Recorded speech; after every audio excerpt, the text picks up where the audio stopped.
Good morning, all. This is going to be short and sweet. Today is March 3rd, the third day of my mini vacation. I guess you'd say I have 4 days off. Um, Yesterday, Diane and I got our closet kit. I guess you call it. Um, we basically wanted to rebuild one of the coat storage closets in our house for into a pantry. So that's basically what we did yesterday, Monday. Sunday, because it was the first day of my mini vacation after working 10 days straight, I basically didn't do anything but laundry. I basically was gone. I mean, I was exhausted to the point where I didn't want to do anything, which was fair after working so many days straight. So today, we are getting out of town to go to the city, quote unquote city. Being Rolla is only 20, 20 plus thousand people. It doesn't have like a mall. So we're going into the city to a mall. Um, we haven't fully decided if we're going to Springfield or St. Louis. If mom doesn't go with us, it's probably going to be St. Louis. If mom goes with us, it will probably be Springfield. We're not 100% decided on that yet. We're kind of waiting for everybody to, well, mostly Jerry, but we're waiting for people to wake up and get awake enough to basically decide what they're going to do or what we're going to do, whatever. So that's basically going to be our day in a nutshell.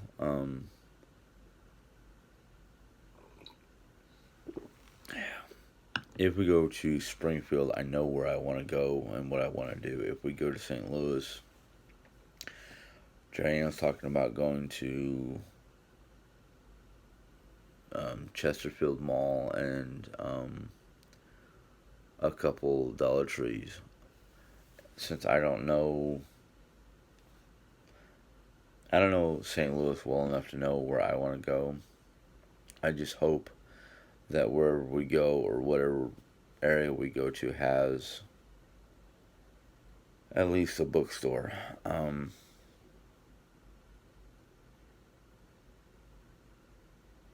Yeah, like I said, I don't know exactly what St. Louis has. Um, I know that there's one. Well, if we go to the downtown area, there used to be. I don't know if it's still there. Um, what used to be known as Grand Central Station, which was an old train yard that they turned into a three-level mall of sorts. It's got. Well, it should still be there because it's got. If I remember right, because it's been a while, Hard Rock Cafe. They got a hotel of some sort. It's part of the facility. They had the fudgery, which basically you can sit there and watch the guys make fudge, sample it, and then buy it. It wasn't that big. It had a few little like unique shops. The flag shop was there where you can buy flags from around the world. Um, Everything from giant, basically flagpole flags to like little mini desktop flags. I remember that place because we went there and I bought American flag, German flag, British flag, Irish flag, and a little desktop stand for them. Other than that, the only places I could think of that I want to go to in that general direction is, oh God, if I can remember the name of town. Oh, I think it's Old St. Charles, which is south of St. Louis. Um, I'm a big paranormal type fan, and I watched a show where they did an investigation of downtown Old St. Charles because there was um, rumors or information about three different shops in the downtown area that were like right there next to each other that were haunted. And I kind of want to go down there just to check it out for myself because that's who I am. I'm weird. I like the paranormal. I like that kind of stuff. And I have a couple stories of my own. Whoops. I have a couple stories of my own from my own personal experiences after my father passed away, and I don't know if that's like a dream or just something that really happened. And the other one is from Yellowstone National Park. Yes, Yellowstone is haunted. It is. Um, well, just a quick brief on that. Yellowstone National Park, before it became a national park, was a old cavalry fort.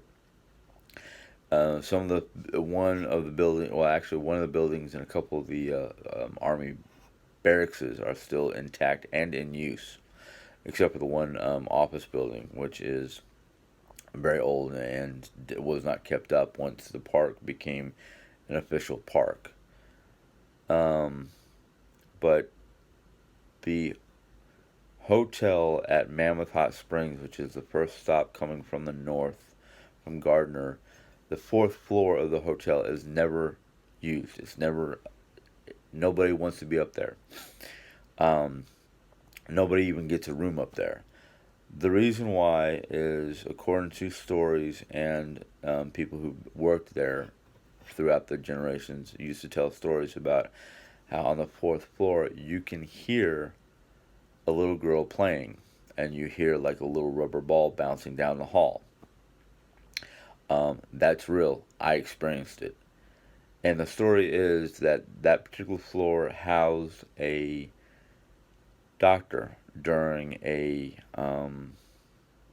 outbreak, and I can't remember what it was, smallpox or some kind of like disease that during that particular time had no real cure. It had treatments, but there was no real cure. So once you got this ailment, this disease, and you were like deep into the disease, there was no coming back. Well, the little girl was the doctor's daughter, and she died from this ailment. So she basically haunts the fourth floor of the hotel. Yeah. The reason why I know this, and the reason, besides the stories, and the reason why I know it's real, is because six of us brave souls, when I was there back in the summer of '97, um, decided to go up there to see if it was real, to basically find out for ourselves, see what we can see. Well, my happy-go-lucky butt was one of those six brave souls, and yeah, we heard it. A couple of girls freaked out, and I got like really, really excited, like, oh yes, I'm experiencing it for myself type thing. So, yeah. But I watched everything from Tennessee Wraith Chasers to Ghost Asylum, which was part of the Tennessee Wraith Chasers shows, as well as Ghost Hunters. And both Ghost Hunters and Tennessee Wraith Chasers had a competition. Well, not a competition, but it was kind of like one of those. Would you like to join us? Give us your reasons. Give us your stories. Give us who you are, type thing. And well, it was either I was a day late, dollar short, or I did not have the camera skill set or camera abilities to do a videotape and send it to them. Um, I'm about 75% sure that if I could have, I would probably would have gotten picked, but it didn't happen. And I know the Tennessee Race Chasers every so often put out we'll be in such and such a location. You can get a behind the scenes ordeal if you can afford the money, afford to pay a certain fee or something like that. I can never do that. But anyhow, um, that's just one of the many things I'm into, I guess you'd say. Some of the things that I'm into that I really haven't discussed on camera because let's just put it this way. I try as hard as possible to keep my videos as Christian as possible, even though some of my research into my possible family origins are not exactly all that Christian. Um, especially when especially when I start diving into the Norse slash Viking aspects of my past. Yeah, then it doesn't get all that Christian. It gets a little weird, I guess you'd say. Not that I follow the old pagan, um, um, what do they call it? It's not just pagan. It's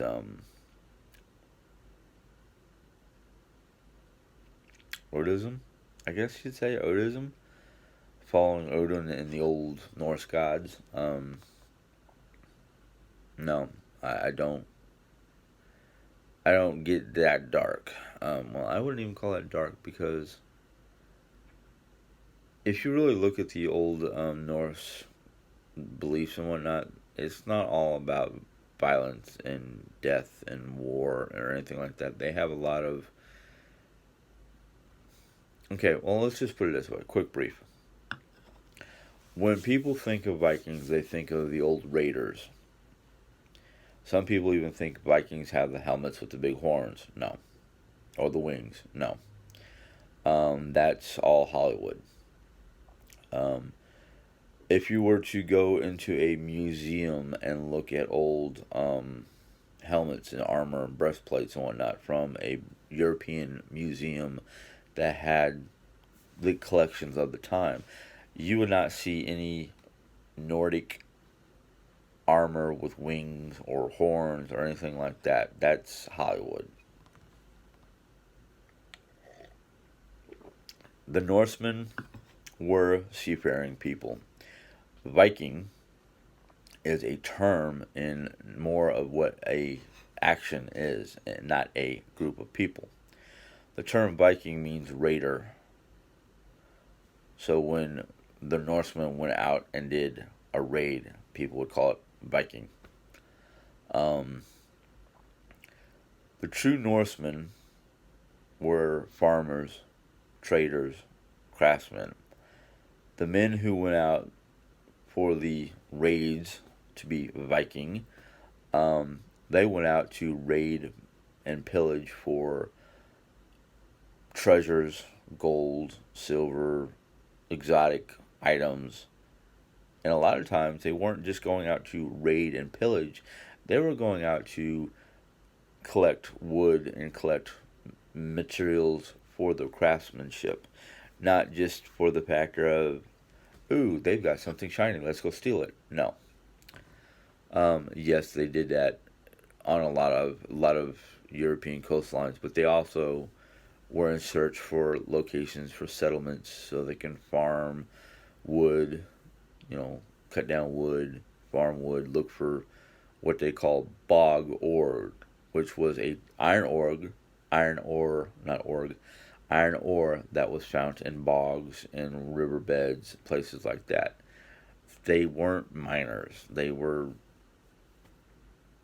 searched for stuff. They took what they needed, and yes, and when they did go raid villages and whatnot for whatever, if anyone got in their way, well, I'm sorry, that person ended up dead. They didn't do it out of spite. They didn't do it just because. They did it because they wanted something and that person was trying to keep them from taking it. It happens. That's part of what raiding is. anyhow, that's my brief for the day. A little bit of history, a little bit of what's going on. Until next time, God bless. But before I sign off, jumped ahead there. If you enjoyed this video, give it a thumbs up. Any questions, comments, or inquiries, put them in the comment box. If you're new to my videos and you want to see or hear more, maybe you'll learn something, maybe you won't, don't know. Go ahead and hit the bell. YouTube will notify you when I put in my videos. Until next time, God bless and have a good day.